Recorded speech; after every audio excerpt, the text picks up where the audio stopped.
fellow students. Now we shall see the second program in your SSOS lab. Now the second program is suggesting a power nb, that is you should accept any number of a's followed by a single b. You need to construct a context free grammar where you are accepting any number of a's followed by b.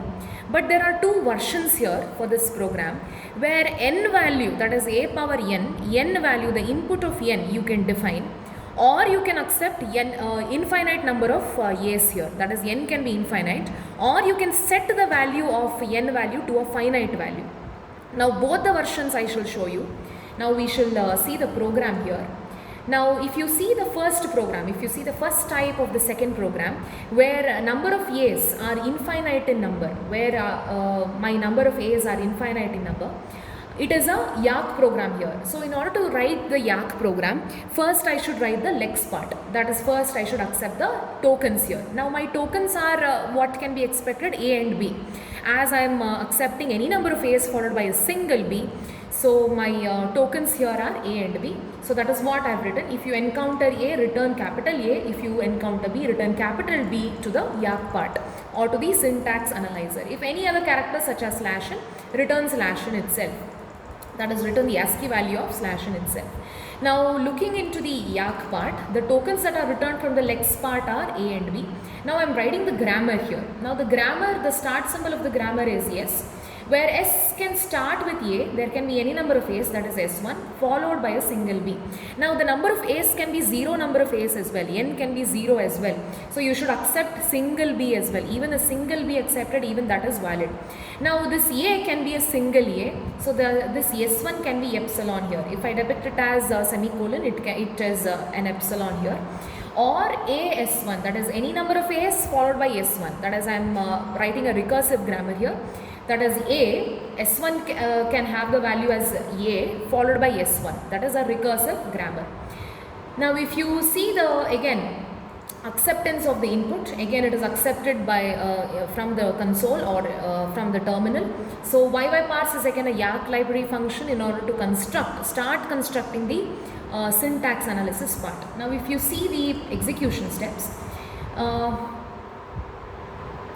execution steps I have denoted here. Now I have written both the programs, that is 2.l and 2.y, using the graphical editors, that is lex part and the YAC part. Now in order to bring into a C file, I am using the command as lex followed by the file name as 2.l. And YAC part, in order to bring the YAC program to a C file, I am using the command as YAC followed by the file name, that is 2.y. -d is the option that's been used to access the token codes. Token names has individually token codes. So in order to access the token codes, I am using the option as -d. Now in order to compile these two C programs, the C programs resulting from lex is lex.y.c, from YAC is y.tab.c. Now the option -ll is the lex library. In order to use a lex library function such as yyIn, yyOut, yylex, etc. Now in order to compile this, in order to execute this executable file, the default executable file name is a.out. So simply give the command as /a.out, enter the string, any number of a's followed by a single b. Now this I propose it to be a successful grammar because there are n number of a's followed by a single b. Now if you see the second version of this, the same program, the second version of the same program suggests the input value to n, that is a power nb.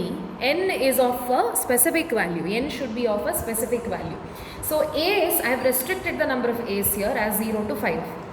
So only 5 number of a's, maximum 0 to 5 number of a's is accepted. 0 is the minimum value for a, 5 is the maximum value. After 5 it should, that is after 5 number of a's, it should produce an error, it should display an error.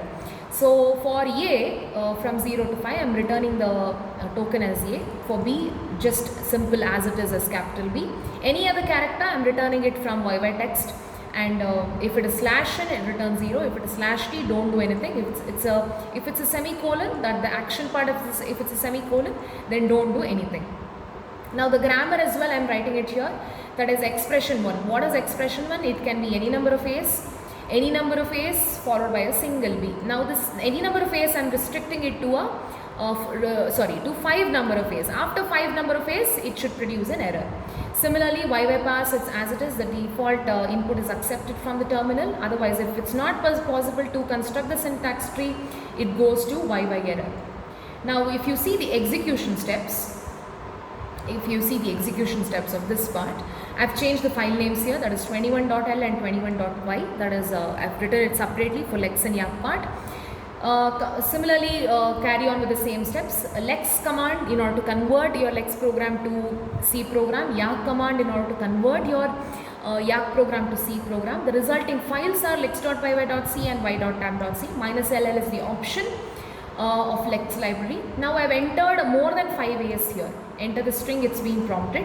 I've entered more than 5 A's here. If it's more than 5 A's, I'm displaying the error as invalid, maybe for the given value of n, or the expression itself is invalid.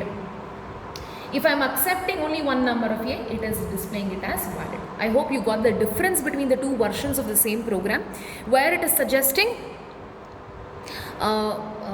that is the first version of it is suggesting any number of A's, that is infinite n value, any number of A's, whereas for the second type of the program you can restrict the value of n. Any program can be executed in your exam depending on the question, that is if the n value is restricted, you need to put down what is my restricted value or what is my n finite value. Thank you everyone.